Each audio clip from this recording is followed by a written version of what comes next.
हाँ जी भाई। देखो, ये कंपनी का नाम है सेंट्रल बैंक ऑफ इंडिया, ठीक है। PSU बैंक है। मैं इस कंपनी में इतना बिलीव कर रहा हूँ कि इतना बढ़िया रिटर्न देगी आने वाले 1 साल में। नज़रिया समझ लो, 1 साल मिनिमम लगेगा, ठीक है। 1 साल पहले इजी तरीके से चार्ट देखते हैं। बॉटम पे है बिल्कुल, ठीक है। बॉटम थोड़ा चल चुका है, बॉटम पे नहीं है। बॉटम चल चुका है। रेवेन्यू हर बार ग्रो, रेवेन्यू मत देखो, प्रॉफिट देखो पहले बस।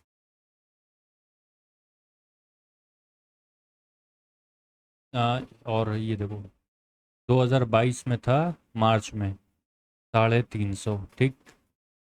मार्च में 3 साल के बाद 1100 करोड़ है। 1100 करोड़, यानी कि 3, 6, 9, 12 में 4 गुना से जरा सा कम 3 साल में। यानी कि 100% रिटर्न दिया पर ईयर, ठीक है। मोर देन 100%, 100% नहीं, मोर देन 100%।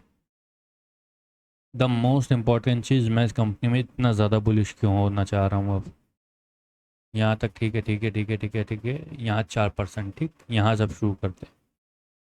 4% होल्डिंग थी दिसंबर 2023 में पब्लिक की, और DIS की थी 280, 2.79।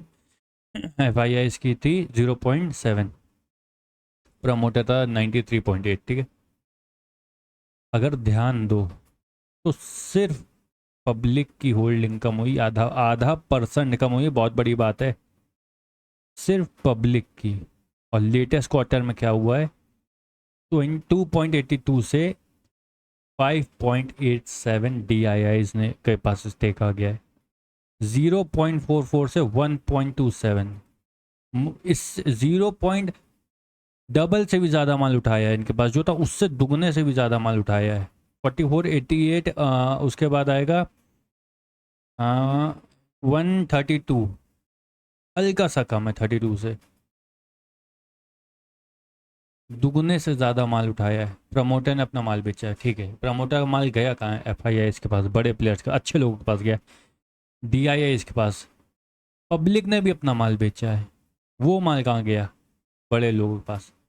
सब अच्छे इन्वेस्टमेंट के सब ये अच्छे इन्वेस्टर्स के पास जा रहा है, ठीक है। करंट प्राइस देखते हैं अभी कल मैं परसों की बात है, 38.9 पे था। आज इसने चला है 4% का। ये इस टाइम रोज़ का रोज़ 2-2.5% ऊपर खुल रहा है। मैं पिछले एक हफ्ते से देख रहा हूँ। और मेरा इसमें बहुत गंदी माइंडसेट बना हुआ है इन्वेस्टमेंट का। थोड़ा मैंने, अच्छा देखो, मैं टुकड़ों में इन्वेस्टमेंट कर रहा हूँ इसमें, ठीक है।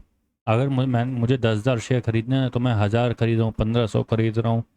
और मेरा व्यू मिनिमम मैं मानूंगा 8 से 9 महीने मिनिमम, उससे कम कुछ हो ही नहीं सकता। अगर थोड़ा सबरदार इंसान हो, पेशेंस है तो माइंदा, तो ये तुम्हें बहुत अच्छा रिटर्न जनरेट करके दे सकती है ये कंपनी।